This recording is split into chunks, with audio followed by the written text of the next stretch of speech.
после Украины. И Россия готовит вторжение в Казахстан по украинскому сценарию. Ситуация на Украине четко отзеркаливается на Казахстан. Там тоже огромные области, заселенные русскоязычными.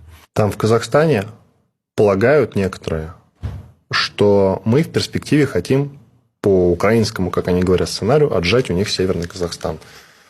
Ты как считаешь, у нас были такие планы? Есть ли у нас расчет на это? Я считаю, что у нас есть исторические права на эти земли.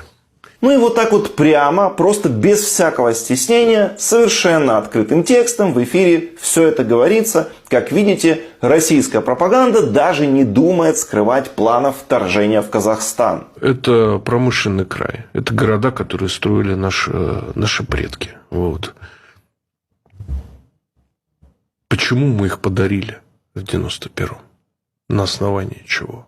Вот это нужно показывать в Казахстане по всем телеканалам, чтобы люди там просто это все смотрели и понимали, что готовит Россия, чтобы просто это все не стало для них потом сюрпризом.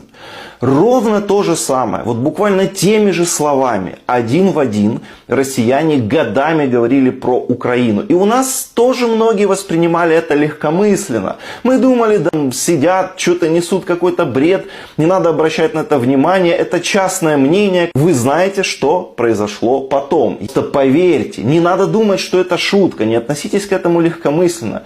Если кто-то говорит такие вещи, лучше всего поверить и заблаговременно принять меры. И вот это, конечно, нужно все показывать в Казахстане, чтобы казахстанцы просто знали, что это не шутки. Россия готовит вторжение в Казахстан. Россия готовится аннексировать северные области. Все это говорится не просто так. Да, это не произойдет прямо сейчас, сегодня. Сейчас у России есть другие проблемы. Но они вынашивают эти планы. И Казахстану нужно готовиться к этому.